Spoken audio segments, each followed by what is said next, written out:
नमस्कार, मैं हूं संजय शर्मा। आप देख रहे हैं 4PM गुजरात। गुजरात को अभी समझ नहीं पा रही कि ईरान का साथ दें या ना दें, और अब तो हद हो गई। ईरान की निंदा करने लगी, अमेरिका से इतना डर गई। आखिर डर क्या है? एपस्टीन फाइलों का डर है या कुछ और? चलते हैं अभय दुबे जी से पूछने। आपसे रिक्वेस्ट है, ये नया चैनल है 4PM के साथ साथ जस्ट संजय, इसको भी सब्सक्राइब करिए। यूट्यूब पे जाइए, जस्ट संजय डालिए और सब्सक्राइब कर लीजिए। चलते हैं अभय दुबे जी के पास। 4PM न्यूज नेटवर्क में बहुत बहुत स्वागत है अभय दुबे जी आपका।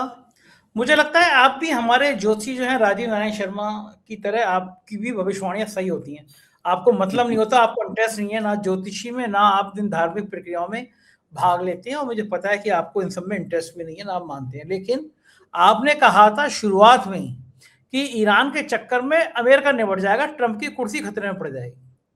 और मैं देख रहा हूँ आपकी भविष्यवाणियां लगभग सही होती होती नजर आ रही हैं। बड़ी खबर यह हुई कि अमेरिका के राष्ट्रीय आतंकवाद रोधी केंद्र के निदेशक जॉ केंट ने अपने पद से इस्तीफा दे दिया। इस्तीफा ही नहीं दिया, उन्होंने कहा कि उनका दिल इस बात की गवाही नहीं दे रहा कि वो इस युद्ध का समर्थन करे। कोई खतरा नहीं था ईरान से, केवल इजरायल के कहने पर ट्रंप ने युद्ध किया। और मेरा मानना यह है कि जो भी थोड़ा बहुत भी नैतिक आदमी होगा, उसका दिल गवाही नहीं देगा कि 150 पौने 200 बच्चियों पर, स्कूलों पर हमला कर दिया जाए, उन्हें मौत के घाट उतार दिया जाए। रोज सैकड़ों बेगुनाहों की हत्या हो रही है। युद्ध किसी भी समस्या का समाधान नहीं है। लेकिन एक सन की राजा इसलिए कह रहा हूं कि उसने अपनी यौन शोषण से छुपी हुई खबरें दिखाने के लिए युद्ध किया, ऐसा पूरी दुनिया में कहा जा रहा है। 8-9 साल की बच्चियों को वो राक्षस की तरह नोच रहा था, खसोट रहा था ट्रंप। और उसके बाद जब चर्चा ज्यादा हुई तो उसने ईरान पर हमला कर दिया। अब तो उनके, सोचिए, आतंकवाद निरोधी के इंचार्ज हैं वो कह रहे हैं कि साहब इजराइल के कहने पे कि कोई ईरान नहीं कुछ कर गड़बड़ करने जा रहा था। आपको लग रहा है कि अब ये पहला इस्तीफा हुआ है? अमेरिका के अंदर बहुत ज्यादा गुस्सा है। हजारों करोड़ रुपए सुहा हो गए अमेरिका के। ईरान बस में नहीं आ रहा। ईरान ने धुआं धुआं कर दिया है मिडिल ईस्ट में। दुबई जैसा शांत देश बर्बादी की, तबाही की कहानी कह रहा है। पूरे सऊदी में और बाकी कुवैत हंगामा मचा पड़ा है। आपको क्या लगता है, ये इस्तीफा आखिरी नहीं है, ये पहला है, और अब ये जंग और बड़ी होगी और ट्रंप की कुर्सी क्या खतरे में वाकई में आ जाएगी? क्या लगता है भाई?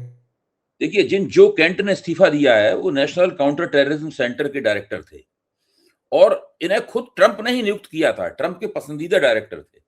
लेकिन जाहिर है कि ट्रंप की जो ट्रंप जिस तरीके से अमेरिका में आचरण कर रहे हैं, वो अमेरिका में लोकतांत्रिक रूप से चुने हुए राष्ट्रपति का आचरण नहीं है, बल्कि वो एक निर्वाचन के जरिए जिसने अपने आप को स्थापित कर लिया है, एक ऐसे तानाशाह का आचरण है। और इस बात को अमेरिका में सब लोग समझ रहे हैं। जो केंट के इस्तीफे से भी ये बिल्कुल स्पष्ट हो गया है। जो केंट ने 3 बातें कही हैं खास बात। पहली बात यह है कि ईरान से अमेरिका को कोई फौरी खतरा नहीं था। ऐसा कोई खतरा नहीं था इसको टालने के लिए या इसकी काट के लिए ईरान पर हमला जरूरी हो। दूसरा, ये युद्ध जो है वो इजरायल और उसके अमेरिकी लॉबी के दबाव में शुरू किया गया। तीसरी बात वो ये कह रहे हैं कि उनका विवेक उन्हें इस बात की इजाजत नहीं देता कि वे इस युद्ध का समर्थन करें और अपने पद पर बने रहें, इसलिए उन्होंने इस्तीफा दे दिया। अच्छा, अब इससे ये मान लेना कि ट्रंप के लिए ये झटका है, ये तो खैर माना जा सकता है। झटका तो छोटी छोटी बातों से आजकल लगी जाता है। पत्रकारिता की भाषा हो गई है कि इसने उसको झटका दे दिया, उसको छोड़िए। मैं ये कहूंगा कि ट्रंप के ऊपर इससे कोई दबाव पैदा नहीं होगा, मैं ये मानता हूं, मेरा विश्लेषण ये है। उसकी वजह यह है कि ट्रंप उस मुकाम तक जा चुके हैं। ट्रंप वहां खड़े हुए हैं जहां पे किसी के इस्तीफा देने वगैरह से उनके ऊपर कोई फर्क नहीं पड़ता। ट्रंप के लिए ये लड़ाई आर पार की लड़ाई है, और आर पार की लड़ाई इसलिए बन गई है ये कि ट्रंप की जो शुरुआती योजना थी वो फ्लॉप हो गई है। शुरुआती योजना ये थी कि 1 हफ्ते के अंदर वो ईरान को निपटा देंगे, और पहले 1-2 दिन के युद्ध से लगा भी ऐसा था कि ईरान निपट जाएगा, क्योंकि भाई ईरान का बहुत बड़ा पैमाने पर उसका नेतृत्व मारा गया, उसके सर्वोच्च नेता की हत्या हो गई, सब। उससे लगा कि अब ये सब मामला गड़बड़ा जाएगा। वो दिन दूर नहीं है जबकि ट्रंप साहब जो हैं वो किसी टैंक पे सवार होकर या अपने एयरफोर्स 1 हवाई जहाज से तेहरान के हवाई अड्डे पर उतरेंगे और ईरान की सेनाएं उनके सामने आप समर्पण कर देंगी, और वो general commander and chief Trump के चलते हुए राजभवन में जाएंगे और वहां के अयतुल्लाहों का समर्पण ले लेंगे, और उन्हीं में से किसी एक अपने चमचे को, अपने किसी प्यादे को छांट कर वहां की सत्ता सौंप देंगे। तो ये सब तो नहीं हुआ। और अब स्थिति ये हो गई है कि ट्रंप बड़ी-बड़ी बातें करते हुए और बड़े-बड़े हमले भी करते हुए साथ में इस युद्ध से कैसे बचा जाए, यानी अपने चेहरे, अपनी प्रतिष्ठा और अमेरिका की प्रतिष्ठा को बचाते हुए इस युद्ध को कैसे खत्म किया जाए, ताकि लगातार लगे कि रुतबा उन्हीं का बुलंद है। इसकी मुझे लगता है कोशिश में लगे हुए हैं। अच्छा, अब इसके लिए उनके पास बहुत कुछ रणनीतियां भी हैं, कुछ समर नीतियां भी हैं, उनके ऊपर भी हम लोग थोड़ा सा गौर कर लें। एक समर नीति उनके पास ये है कि वो जो दक्षिण ईरान, जो होर्मुज जलडमरू मध्य है, उसका एक जो ईरान से लगा हुआ इलाका जो है वो दक्षिण ईरान से लगता है। तो जो समुद्री तट है, बीच है, मतलब पूरा का पूरा वो दक्षिण ईरान में बीच है, बहुत बड़ा बीच। अगर अमेरिका उस होर्मुज जलडमरू मध्य के ऊपर कब्जा करना चाहता है, ईरान के कब्जे से छुड़ाना चाहता है, तो उसे उस बीच में कब्जा करना पड़ेगा। और उस बीच पे कब्जा करने के लिए के इरादे से ही उसकी पेशबंदी करने के लिए इन्होंने 2500 मेरीन कमांडोज को 2 युद्ध पोतों पे भर के वहां भेजा था। 50,000 इनके सैनिक पहले से ही मध्य पूर्व के जो अड्डे हैं, फौजी अड्डे, उन पे मौजूद हैं। इतनी फौज उनके पास वहां पे है। लेकिन उनके विशेषज्ञों का कहना यह है कि ये जो आपने कमांडो भेजे हैं, स्पेशलाइज्ड प्रशिक्षित रूप से कमांडो हैं, ये कमांडो किस योजना के तहत भेजे गए हैं, कौन सा ऑपरेशन वो वहां करेंगे, ये अभी स्पष्ट नहीं है किसी के सामने। पता नहीं वो कौन सा ऑपरेशन करने वाले हैं। बहरहाल, क्योंकि भेजे गए हैं कमांडो, तो किसी न किसी मकसद को दिमाग में रख के ही भेजे गए होंगे। अभी तक वो बात खुल नहीं पाई है। कुछ ऐसा लगता है कि उन कमांडो के जरिए ट्रंप वहां कुछ ऐसी स्थिति बनाना चाहते हैं जिससे वो 50,000 सैनिक और बाकी और सैनिक उतार कर फिर वो उस बीच के ऊपर कब्जा करने के लिए एक असॉल्ट करें, एक जबरदस्त हमला करें, और ऊपर से इजराइल की और अमेरिका की जो वायुसेना है, वो वायुसेना बम गिराए, उनकी आड़ में ये लोग आगे बढ़े और उन बमों के कारण ईरानी सेनाएं जो है ना, उनका मुकाबला करने के लिए ना आ पाए। ये कुल मिला के डिजाइन पहली नजर में प्रतिरक्षा विशेषज्ञों को समझ में आ रही है, क्योंकि ट्रंप ये मानते हैं कि अगर उन्होंने होर्मुज जल स्ट्रेट को ईरान के कब्जे से छुड़ा लिया और वहां से फिर से जहाजों की आवाजाही जारी हो गई, तो सारी दुनिया उनका रुतबा मान जाएगी। फिर से माना जाएगा कि देखिए ये इन्होंने जबरदस्त काम किया, और ईरान का दबाव जो है, ईरान का शिकंजा जो है युद्ध के ऊपर, इससे ढीला पड़ जाएगा। उसके बाद ट्रंप कह सकते हैं कि वी हैव अचीव्ड एनफ, इतना वो पहले ही कह चुके हैं, हमने काफी पर्याप्त रूप से उपलब्ध कर लिया है। और उसके बाद वो कोई माने या ना माने, लेकिन अपनी तरफ से उनका भी अपना एक गोदी मीडिया है ट्रंप का, उसके वो उनको कवर फायर देगा और वो विजय की धुंधुवी बजाते हुए अपने आप को जीता हुआ घोषित कर देंगे। मुझे लगता है कि उनका जो कहते हैं last stand of America, America का जो आखिरी मोर्चा होगा, वो ये मैं बहुत सारे जो प्रतिरक्षा विशेषज्ञ हैं उनकी बात सुनने के बाद उसका सार संकलन करके ये कह रहा हूं यहाँ पे 4 PM के मंच पर, कि वो होर्मुज स्ट्रेट को अगर ईरान के कब्जे से उन्होंने अगले हफ्ते 10 दिन में किसी तरीके से छुड़ा पाया, तो इसको ट्रंप अपनी तरफ से मान लेंगे कि उन्होंने युद्ध में जीत हासिल कर ली है। और होर्मुज स्ट्रेट को छुड़ाने का मतलब यह होगा ईरान के हाथ से, फिर ईरान दुनिया में किसी भी तरह का ऊर्जा संकट नहीं पैदा कर पाएगा, किसी तरह का ऊर्जा संकट नहीं पैदा कर पाएगा। और जो दुनिया में ऊर्जा की जो पाइपलाइन है, उसमें तेल और गैस फिर से प्रवाहित होना शुरू हो जाएगी। और जैसे ही ऐसा हुआ, वैसे ही फिर ईरान को कुचलना ट्रंप के लिए कोई ऐसा जरूरी नहीं रह जाएगा कि ईरान को कुचले ही कुचले। ईरान के हाथ से पहलकदमी निकल जाएगी युद्ध की। ऐसा मुझे लगता है कि ट्रंप और उनके सलाहकार चाहते हैं ऐसा करें। इसी के पहले कदम के रूप में उन्होंने अपने सहयोगी देशों से कहा था कि भाई वो अपने अपने वारशिप वहां पे भेजें, अपने अपने युद्धपोत वहां भेजें। लेकिन उनके सहयोगियों ने उनको झटका दे दिया। फिर से मैं झटका शब्द का इस्तेमाल कर रहा हूं, मतलब उनको कह दिया कि भाई हम तो नहीं आएंगे। जापान के जहाज सबसे ज्यादा फंसे हुए हैं तेल और गैस के वहां पे। जापान ने कह दिया कि हमारी तो लोकसभा है, हमारी जो संसद है, उसने कह दिया है कि कानूनी नहीं है वहां युद्ध में भाग लेने का, कानून हमारे यहाँ नहीं है, हम लोग नहीं युद्ध में भाग ले सकते। जापान की नेवी भी नहीं जाएगी वहां पर। फ्रांस की नेवी ने भी मना कर दिया, जर्मनी की नेवी ने भी मना कर दिया, ब्रिटेन ने भी मना कर दिया, स्पेन ने भी मना कर दिया। इन सब देशों ने एक एक करके मना कर दिया है कि वो वहां पर अपने होर्मुज स्ट्रेट में, होर्मुज जलडमरू मध्य में अपने जहाज नहीं भेजेंगे। अब ट्रंप के सामने यही चारा रह गया है कि वो किसी तरीके से वो दक्षिण ईरान से लगा हुआ जो वो लंबा बीच है, विशालकाय बीच है, जिसमें कब्जा करने के लिए कम से कम अमेरिका को 1 से 1.5 लाख सैनिक उतारने पड़ेंगे वहां पे, और ऊपर से उसके कारपेट बॉम्बिंग करनी पड़ेगी, हवाई जहाज जम के बॉम्बिंग करेंगे वहां पे, तब कहीं जाके वो हो पाएगा। और उसमें भी हो सकता है युद्ध जो है वो लंबे अरसे तक चले और उसमें अमेरिका के 10-20 हजार लोग मारे जाए। अगर ट्रंप ने इसके लिए तैयार कर लिया है, अपने आप को इस हद तक जाने के लिए तैयार कर लिया है, तो ये अब हफ्ते 10 दिन के अंदर ये चीज होने वाली है। क्योंकि मैं ये मानता हूं कि ट्रंप इस तरीके से युद्ध छोड़ के तो नहीं आएंगे। मतलब वो कुछ इस तरीके से जाएंगे ताकि वो कह सकें देखो हमने ये कर दिखाया। हो सकता है हम उस पर आलोचना करेंगे, आपने पहले जो कहा था वो तो ये नहीं है, रिजीम चेंज आपने नहीं कर पाया, आपने हुकूमत नहीं बदल पाई, आपने उनका बिना शर्त समर्पण मांगा था, वो भी सब आप नहीं कर पाए। तो वो हम सब उनकी आलोचनाएं करते रहेंगे, जिस तरह हम लोग मोदी जी की आलोचना करते हैं कि नहीं भाई वो 15-15 लाख का उन्होंने खाते में भेजा था, नहीं भेजा। अब मोदी जी उसका जवाब ही नहीं देते। तो ट्रंप, मोदी जी कहते हैं भाई हम तो हिंदुस्तान पे हुकूमत कर रहे हैं, हमने 3 चुनाव जीत लिए, तो अब उस बात का क्या मतलब रह गया। तो ट्रंप कहेंगे हमने होर्मुज जलडमरू मध्य जो है वो ईरान के कब्जे से छुड़ा लिया, हम जीत गए।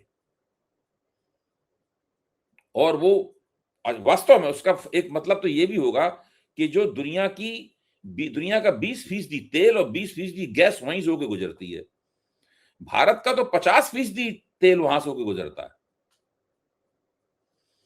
तो उससे अमेरिका का लक्ष्य जो है वो ट्रंप दावा कर पाएंगे कि हमने पूरा कर लिया है। मुझे लगता है कि इस रणनीति पे अमल करने के बारे में वो इस वक्त सोच रहे होंगे और पूरी उनकी पेशबंदी इसी लिहाज से हो रही है। अच्छा अभय जी, एक भी डेड बॉडी अमेरिका में आती है तो पूरे अमेरिका में गुस्सा लोगों का नजर आता है। 6-7 सैनिक तो ऑन रिकॉर्ड आ चुके, डेड बॉडी आ गई वापस। लेकिन ये जो बीच में 1-1.5 लाख सैनिक भेजने का खतरा है, अगर कोई एक मिसाइल, कोई एक ड्रोन, इसमें तो 20,000 मारे हैं कम से कम संजय जी, इसमें तो क्या 20,000 मारे हैं। अमेरिका सहन कर पाएगा 20,000 सैनिकों की मौत? वो बहुत बड़ा खतरा है इनके ट्रंप के लिए, इसमें कोई शक नहीं। लेकिन एक ये भी है कि अगर वो इस डर से कि वहां पे जो डेड बॉडीज आएंगी, जो बॉडी बैग्स आएंगे, इससे हमारी राजनीति के ऊपर बुरा असर पड़ेगा, इस डर से अगर ट्रंप ने कदम अपना पीछे खींच लिया तो अमेरिका का जो द्वितीय विश्व युद्ध के बाद से जो प्रभुत्व बना है वो प्रभुत्व ही नष्ट हो जाएगा।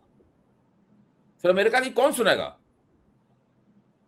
जो कोई अमेरिका जिससे हटेगा लोग उसको सिगट्टा दिखाएंगे कि जो करते बना तो कर लो, ईरान का तुम कुछ नहीं बिगाड़ पाए, हमारा क्या करोगे, वहां से अभी हार के आ गए, हमसे हट रहे हो, इस प्रकार की बात होने लगेगी।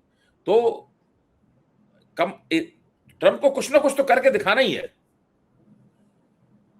तो अभय जी, क्या रूस और चीन खामोश बैठेगा? अमेरिका के इतने बड़े प्रभुत्व को होने देगा? ईरान के संग चीन खड़ा हो गया तो अमेरिका की हैसियत है कि वो 1-1.5 लाख सैनिक ऐसे उतार दे, वो 10,000 सैनिक मरवा दे, इतनी ट्रंप की हैसियत होगी अगर चीन खड़ा होता है? ईरान के संग खड़ा ही दिख रहा है। जब लड़ाई आर पार की होती है, जब लड़ाई आर पार की होती है और जब आपके पीछे बड़ी बड़ी लॉबीज खड़ी होती हैं और सारा जितना भी कट्टरपंथी लॉबी है अमेरिका की, जो ट्रंप के सारे सहयोगी, ये सब एक से एक कट्टरपंथी हैं। ये बंदे जो काउंटर टेररिज्म एक्सपर्ट थे ये उतने कट्टरपंथी नहीं साबित हुए, इसलिए छोड़ के चले गए। तो वो सब लोग उस वक्त तक अड़े रहेंगे जब तक कि उन्हें अपनी जीत का दावा करने का मौका न मिल जाए। देखिए, ट्रंप के लिए ये बहुत जरूरी है कि वो कम से कम दुनिया को दिखा सकें कि हमने कोई ना कोई तीर तो मारा है युद्ध में जाकर। अगर वो बिना ये किए हुए वापस आ जाएंगे तो उनकी राजनीति भी खत्म हो जाएगी, इतिहास में उनका नाम भी इतिहास के कूड़ेदान में फेंक दिया जाएगा और अमेरिका का दुनिया की चौधराहट जो है वो समाप्त हो जाएगी। अमेरिका की चौधराहट, इस सबको बचाने के लिए उनके पास एक ही चारा है कि वो कुछ करें और उसमें अगर कुछ लोग मरते हैं तो मरें। अबे जी पिछले, अगर मैं कि आपसे कहूं कि पिछले 10 राष्ट्रपति याद कर लीजिए अमेरिका के, तो अमेरिका का इतना जोकर, इतना बात से पलटने वाला, इतना यौन शोषण का आरोपी, इतना बदनाम कोई राष्ट्रपति हुआ है जितना ट्रंप हो गए? कोई नहीं हुआ। देखिए, ट्रंप जो है अमेरिका के सबसे बुरे और घटिया राष्ट्रपति है, इसमें कोई शक की बात नहीं। और इस बात को ट्रंप भी मानते होंगे मनी मन है। जब ट्रंप चुनाव जीतने के लिए जा रहे थे, हिलेरी क्लिंटन ने अपने एक भाषण में कहा भी था कि जिस व्यक्ति को हम अपना कमांडर इन चीफ बनाने के लिए जा रहे हैं, उस व्यक्ति के ऊपर मैं भरोसा नहीं कर सकती कि वो अमेरिका को बहुत अकलमंदी से युद्ध की आग में, युद्ध की तरफ ले जाएगा। ये कभी भी किसी भी वक्त अमेरिका को युद्ध की तरफ ले जा सकता है। और ऐसा माना जाता है कि जब उन्होंने पेंटागन के जनरलों से राय ली थी इस युद्ध के पहले, तो उन लोगों ने भी कहा था कि देखिए यहाँ नौबत यहाँ तक आ सकती है। उसके बावजूद चूंकि वेनेजुएला में उन्होंने 1 घंटे के अंदर सारा काम कर दिया, इससे कुछ अति आत्मविश्वास और मुगालता भी हो गया था इन लोगों को कि अगर वेनेजुएला में हमने 1 घंटे में काम कर दिया तो ईरान में 1 हफ्ते में कर देंगे। और योजना भी इसी तरह की बनाई थी उन्होंने। और शुरू में उनको लगा भी कि ये फायदा हमें शायद होने वाला है, लेकिन वो नहीं कर पाए, फंस गए। अब फंस गए हैं तो उसको निकलने के लिए कुछ ना कुछ तो सैक्रिफाइस करना पड़ेगा, कोई ना कोई दांव तो खेलना पड़ेगा। अच्छा, कैसा लगता होगा मोदी जी ने कि माई बेस्ट फ्रेंड ट्रंप, जो बॉडी लैंग्वेज थी खुशी की, और अब ट्रंप का यौन शोषण का आरोपी व्यक्ति, ऐसे युद्ध में मानवता को शर्मसार करने वाली तस्वीर। मोदी जी को लगता होगा कि मुझे ये भाषा नहीं बोलनी चाहिए थी, my best friend Trump, my friend Trump. देखिए, मोदी जी कहीं ना कहीं मन में अफसोस तो कर रहे होंगे कि गलत व्यक्ति के साथ मैंने अपने आप को जोड़ दिया, लेकिन वो भी इसमें चक्कर में फंसे हुए हैं मोदी जी। जब तक ट्रंप अमेरिका की राजनीति में ट्रंप का सिक्का पूरी तरीके से खोटा ना साबित हो जाए, उस वक्त तक मोदी जी ट्रंप के खिलाफ बोलने का जोखिम नहीं लेना चाहते। उन्हें, मोदी जी को ये नहीं पता था कि ये व्यक्ति हमें दोस्त भी कहता रहेगा और हमें इस तरह से हमारा लगातार एक धारावाहिक अपमान भी करेगा, सीरियल इंसल्ट करेगा। ये मोदी जी को अंदाजा नहीं था। तो मोदी जी को अपने राजनीतिक जीवन में सबसे ज्यादा किसी व्यक्ति ने अगर दुख पहुंचाया है तो उसका नाम है डोनाल्ड ट्रंप। डोनाल्ड ट्रंप ने मोदी जी को बहुत अपमानित किया है। जिस व्यक्ति ने ये तक कह दिया हो कि हम इनका कैरियर, मोदी जी का कैरियर हम तुरंत खत्म कर सकते हैं, लेकिन करेंगे नहीं खत्म, इनके ऊपर एहसान कर रहे हैं, इससे आप अंदाजा लगा लो। मुझे लगता इससे ज्यादा अपमान नहीं हो सकता जो किसी भी व्यक्ति का, एक देश का नेता है, इससे ज्यादा अपमान नहीं हो सकता।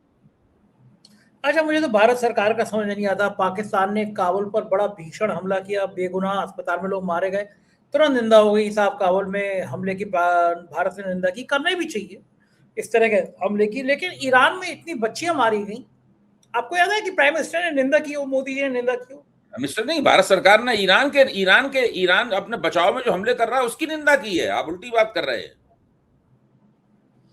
ईरान के घातक हमलों की निंदा की है भारत ने, ईरान पे हमला हुआ इसकी निंदा नहीं की है। वो बच्चे याद नहीं आई कभी? कुछ नहीं, वो बिल्कुल नहीं, ये तो बिल्कुल एकदम, ये बिल्कुल अमेरिका के बिल्कुल पिछलग्गू है। ये सरकार जाएगी ही, मोदी जी की इस मामले में पूरी तरीके से पोल खुल चुकी है। अब तो टीवी पे lieutenant major general Vishambar Dayal ने टीवी पे बोला है कि ये हमारा 56 इंची जो है वो पड़ा हुआ है सामने, साष्टांग दंडवत पड़ा हुआ। तो ये इस तरह की बातें की जा रही हैं। मुझे याद आ रहा है कि पूरे देश में मजाक उड़ रही है। अब मैं हमारे यहाँ की उधर दूसरी गैस की लाइन देखिए आप, गैस के सिलेंडर की लाइन लगी पड़ी है। हमारी एंकर है आकांक्षा, बड़ी बहादुर लड़की, वो गई कैसे एनसी के पास, एक सज्जन खड़े हो गए कि मैं भी पत्रकार हूँ, क्यों कर रहे हो कवरेज। यानी कि मुझे लग रहा है सरकार ने पत्रकार भी हायर करनी है कि गैस के सिलेंडर की खबर ना करे। दूसरी तरफ मेरे बहुत स्मार्ट जर्नलिस्ट है, बहुत तेज तर्रार जर्नलिस्ट है फिजा, मेरे यहाँ के 3000 लोग उसको इंस्टाग्राम पे फॉलो करते थे, अब 90,000 लोग करते हैं। उसने एक रील बना दी केवल कि 4 PM से डर गई सरकार, कैसे बंद किया चैनल। आप सोचेंगे मेरे को बंद करें, मेरे चैनल को बंद करें, फिजा की इंस्टाग्राम की रील को भी भारत सरकार ने प्रतिबंधित कर दिया। यानी हमारी एंकर की रील से, इंस्टाग्राम की रील से भी सरकार डर रही है। इतनी डरी हुई सरकार, चैनल बंद कर दो, हमारे एंकर की इंस्टाग्राम की रील बंद कर रही है। कि क्या, क्यों डर रहे हैं इतना, ऐसा क्या तूफान 4 PM क्या इनको सपने में डर आ रहा है, क्यों लगता है भाई जी इनको, या आप इतना खतरनाक मुझे लगता है कि 4 PM को एक नमूना बनाना चाहते हैं। 4 पीएम को एक उदाहरण के तौर पर, एक नजीर के तौर पर पेश करना चाहते हैं कि हम देश के सबसे बड़े सोशल मीडिया प्लेटफॉर्म को बंद कर सकते हैं, तो बाकी लोग भी सतर्क हो जाएं, उनके ऊपर भी हमारा हमला हो सकता है। मुझे तो लगता है कि इसके अलावा और कोई बात नहीं है, क्योंकि जिन-जिन, ऐसा आपने बता रहे थे कि जिन-जिन वीडियो को लेके उन्होंने आपत्तियां दर्ज की हैं, उन सब वीडियोस का तो राष्ट्रीय सुरक्षा से कोई संबंध है नहीं, कोई सुरक्षा नहीं। कोई संबंध नहीं है। फिर भी वो कह रहे हैं इस बात को। इसका सीधा मतलब यह है कि वो सिर्फ उनको इससे कोई मतलब नहीं है कि उनके पास उनका कदम न्यायपूर्ण है कि नहीं है, या उसको न्यायपूर्ण साबित कर सकते हैं नहीं कर सकते हैं। वो केवल 4 पीएम पर हमला करके बाकी इस पूरे जो सोशल मीडिया का बाजार है, सोशल मीडिया प्लेटफॉर्म है, उनको एक चेतावनी देना चाहते हैं। देखिए, जब हम इनको बंद कर सकते हैं तो आप लोगों को, तो आप समझ लीजिएगा आपका हम क्या हाल करेंगे। इसके अलावा और मुझे तो इसके पीछे कोई कारण नजर नहीं आता। अच्छा अभय जी, मेरा चैनल बंद किया, मेरी एंकर का फिजा का उन्होंने इंस्टाग्राम को रील प्रतिबंधित कर दी, मुझे इन बातों पे दुखी होना चाहिए या खुश होना चाहिए कि मैं देश में एक ऐसा इंसान बन गया जो सरकार टारगेट करके सिर्फ मेरे चैनल को, मेरे एंकर्स के पीछे पड़ी हुई है? भाई देखिए, आपकी तो पब्लिसिटी हो रही है, दिक्कतें भी हो रही हैं आपको मुकदमा लड़ना पड़ रहा है, आपको अदालत जाना पड़ रहा है, आपका काम बढ़ गया है। और जब एक बार सरकारी दमन चक्र शुरू हो जाता है तो फिर वो आप एक जगह उसको तोड़ते हैं, दूसरी जगह से शुरू हो जाता है, फिर सरकार बहुत तरीके से हमला करती है। तो ये सारी आपकी दिक्कतें तो बढ़ रही हैं, लेकिन आपको इससे जो प्रचार मिल रहा है, वो भी अभूतपूर्व है, जो वो नहीं मिल सकता था और किसी तरीके से। इसके दोनों पक्ष हैं। मुझे लग रहा है, मुझे यही लग रहा है कि सड़क चलते आम आदमी ऐसा बात करने लगा, सरकार एंकर के इंस्टाग्राम रील से डरने लगी, तो इसका मतलब ये ठीक है, हर दौर में आता है, परेशानियां आती है इंसान को, लेकिन अगर पूरे देश में पहचान बन रही है, पूरी दुनिया में पहचान बन रही है। आप सोचो, नेशनल चैनल इंडिया में बंद है, लेकिन पूरी दुनिया में इतना देखा जा रहा है, मैं देख रहा हूँ कि रोज उसके व्यू बढ़ रहे हैं, सब्सक्राइबर बढ़ रहे हैं। इसका मतलब कि कहीं ना कहीं बेहतर है। बहुत बहुत शुक्रिया भैया जी इस प्यार के लिए।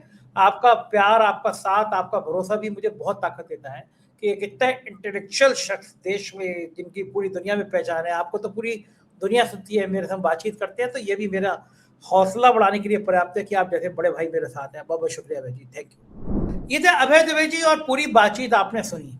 मुझको यकीन है ये बातचीत आपको इसलिए भी पसंद आई होगी कि अभय दुबे जी ज्ञान का भंडार है, तरह तरह की बातें उनके साथ निकलती हैं।